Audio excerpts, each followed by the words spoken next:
Juba vähem kui nädala pärast toimub siin Kristiine linnaosa valitsuses tasuta õigusabipäev, kuhu on oodatud kõik inimesed, kellel on juriidilisi probleeme, mis pole veel lahendust leidnud. Tasuta õigusabi pakuvad Hugo Legal juristid järgmisel neljapäeval kella 9–6. Abi saab nii perekonnaõiguse, võlaõiguse, tööõiguse, korteriühistuõiguse kui ka näiteks pärimisõiguse teemadel. Õigusalane nõustamine on Eesti riigis küllaltki kallis teenus.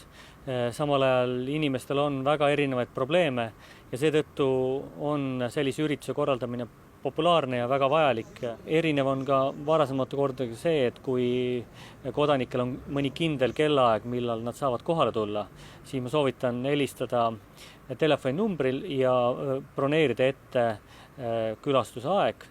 Ka see on võimalik.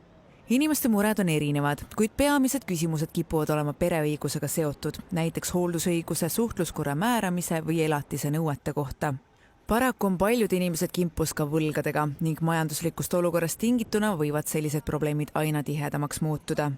Minu praktika kohaselt on noored inimesed ka pöörduvad isegi võlgadega. On küsitud kiirlaenud ja siis on ülehinnatud oma võimaluse seda lainu kuidagi siis korraldada või tagastada ja siis sellest tulenevalt, et need tekivad kõik probleemid. Juriidilist nõu saama minnes tasub võimalusel kaasa võtta ka juhtumiga seotud dokumendid, et juristid saaksid probleemi süüvida.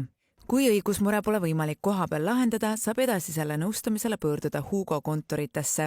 Esimesed tunnid on riigi toel tasuta inimestele, kelle brutopalk jääb alla 1200 euro.